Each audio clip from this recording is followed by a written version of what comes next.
Hello, and welcome back to Let's Get Lit. Today we will be discussing Chapter 10 of the Odyssey. Remember that the previous 9 chapters are up now for your listening pleasure, and please share, comment, like, and subscribe for more videos, so that way you're always staying lit. Alright, so Chapter 10 starts out with Odysseus continuing the story of his adventures with King Alcinous. He tells them that the next stop on his journey took him to the island of the Aeolian. This is where Aeolus lives with his 6 daughters and his 6 lusty sons. When Odysseus reaches this land, Aeolus entertains him and his crew for an entire month. When Odysseus tells Aeolus that he has to go, Aeolus gives him a bag full of the winds. This is because Zeus made Aeolus master over the winds, and then Aeolus leaves them to set sail for home. The men sailed for 9 days without stopping. On the 10th day, they could make out the land of Ithaca. Odysseus is so tired that he decides to take a quick nap. While he is sleeping, his men become jealous of him and wonder what's in the sack that Aeolus had given to him. The men open the sack and the wind carries off the ships. Odysseus immediately wakes up and wonders if he should jump off the ship or stay with it. He decides to stay with the ship, covering himself up while the other men are cursing and trying to find cover. The winds take them back to the Aeolian island. When they reached the island, they got water and had dinner. Odysseus and one of his men go to Aeolus' house to ask him for help. Aeolus is shocked to see Odysseus and asks him why is he back. Odysseus tells him the story, and Aeolus refuses to help him and banishes him from the island. They then set back out to sea and now row for 6 days without any wind to help them. On the 7th day, they made it to Lamos. The ships dock at the harbor except Odysseus's. His is the last one, and he ties his ship off to a giant rock. He then climbs the rock to see if he can see anyone, and he sees no one. Odysseus sends 3 men out to the island to try and find their inhabitants. The men walked along one of the roads until they met a woman. She was one of the daughters of the Laestrygonian people. They asked her who the king might be, and she takes them to see her father, Antiphus. However, when they got there, they found the king's wife to be a giantess, and they were horrified. Antiphus comes in and eats one of the men. He himself was a giant as well. The other 2 men escaped and ran back to the boats to warn Odysseus and the other men. Odysseus tells his crew to cut their strings and to start sailing. The giants, however, got the entire nation to attack. They throw rocks at the ships and start killing the men. The only boat to make it out was Odysseus's. The rest of the men were eaten by the giants. They sailed on until they reached the island of Aeonian, where Circe lives. They anchored on the island, being as quiet as possible, and stayed there for 2 days. Odysseus then explores to see if he can find any source of humans. He sees the smoke coming from her cave and wonders if he should go. He instead starts back to the ship to have dinner. He plans to send some of them instead of himself to Circe's cave. On Odysseus' way back to the boat, he finds a deer. He kills it and brings it back to the men for dinner. They cook the deer and eat it. They then camped out on the beach for the night. In the morning, Odysseus calls a council and talks to his men. He tells them that they are lost and that he doesn't know which way to go. He then tells them that he saw smoke rising from the trees when he was exploring the previous day. The men, upon hearing this, started to get sad because they remembered the last time they tried to find humans on an island. Odysseus sees that they are upset but says they have to prevail. So he splits the men up into 2 groups, one being under the leadership of himself and another under the leadership of Eurylochus. They all draw straws, and Eurylochus' group is sent out to find humans and inhabitants. Odysseus then describes how the men made it to the home of Circe, how they found the mouth of the cave and were met by wolves and lions and other creatures. However, these creatures were enchanted because they did not try to eat the men, but simply rubbed their noses against them, like dogs. From the entrance, one of the men, Polites, could hear a woman singing from inside very beautifully.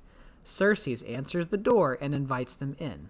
All of the men enter except Eurylochus. When the men entered, she sat them down and got them cheeses, meats, and wine. She drugged the wine, and she then turned them all into pigs. They looked like pigs, but could still remember everything. She then places them into a pigsty. Eurylochus runs back and tells Odysseus everything that's happened. Odysseus then grabs his sword and bow and tells everyone to follow him. Eurylochus pleads with Odysseus not to go. He knows he won't bring anyone back alive, and that they should set sail and escape while they can, while they're still alive. Odysseus says that he has to go and set off alone. On his way, he meets up with Hermes, who gives him a special herb. He tells Odysseus that he won't win and that his men are in pigsties, but he'll help him nonetheless. He tells Odysseus everything she's going to do to him. She'll try to drug his meal and wine, but Odysseus has the herb that will protect him. She will then bring her wand out, and Odysseus must put up his sword and make like he will kill her. She will then ask him to go to bed with her, and he must not refuse her, but he must make her stop planning mischief against him and his men, or else she'll unman him or get rid of his dick. Hermes then pulls the herb out of the ground. The root was solid black, and the flower was as white as milk. The gods call this herb Molly, and only they can pull this herb out of the ground. Hermes then flies away, and Odysseus makes it to Circe's house. She lets him in, seats him, and gives him some wine. He drinks it. She puts her wand to him and tells him to go to the pigsties. But nothing happens to Odysseus, and he pulls out his sword to act like he's going to kill her. She screams and clasps his knees. She says that he must be Odysseus. Hermes had told her he would come one day. She then asks him to go to bed with her. He says that he won't because she will unman him. He makes her swear she will do no mischief against him or his men. She does, and he goes to bed with her. While Odysseus and Circe got it on, her handmaids went and performed their chores. One set the table, one drew Odysseus's bath, and one mixed wine and water. They all gave him a bath and anointed him with oil. He dressed, and they sat him at the table. Servants brought him wine and bread, and Circe implores him to eat, but he refuses. She sees him not eating and asks him why, and she asks him if he is still suspicious of her. He says that he won't eat until he sees his friends again. Circe then turns the men back into humans, and they all rejoice. She tells them that she is sorry. She then tells Odysseus to go to his ship and dock it on land, put all of the treasures in a cave, and then come back. Odysseus then goes back to the shore, and he sees the other men. They rejoice, for they thought he had died. He tells them to dock the ship and hide the treasure in a nearby cave. He then tells them to follow him back to Circe's cave. Eurylochus then tells everyone that they should be wary. Circe might turn them into goats or pigs or another type of animal. He then reminds them of the Cyclops that attacked them not too long ago, or the giants who also hurt them. Odysseus starts to reprimand him, but the other men tell Eurylochus to just stay at the boat if he's so concerned, or if he's too scared. All of the men, including Eurylochus, who is reluctant, goes with Odysseus to Circe's house. When they had reached the cave, he saw all of the other men had been bathed, anointed with oil, and sitting at the table. When everyone saw each other, they began to cry and weep with joy. Circe then went up to Odysseus and told him to eat and drink and regain his strength. She would take really good care of him and his men. They stayed for an entire year with Circe at her cave. One of his men then asked if they were able to leave soon and head back home. That night, Odysseus told Circe that they should be leaving soon, that they had to head back home and see their country. Circe said that she would not keep them against their will, but Odysseus had one more task to do before sailing home. He had to go to Hades and talk to Tiresian. Odysseus asks who will guide him to where he needs to go. Circe tells him that no one will guide him. She tells him to set sail and the winds will carry him to where he needs to go. When he finishes, his boat will reach the country of Persephone. He will dock his ship there. He'll build a trench and make a sacrifice to the dead, and then he'll sacrifice a black bull to Tiresian only. Once Odysseus has sacrificed the bull, he's to let the blood spill into the river, and Tiresian will meet him. He will then let Odysseus ask his questions.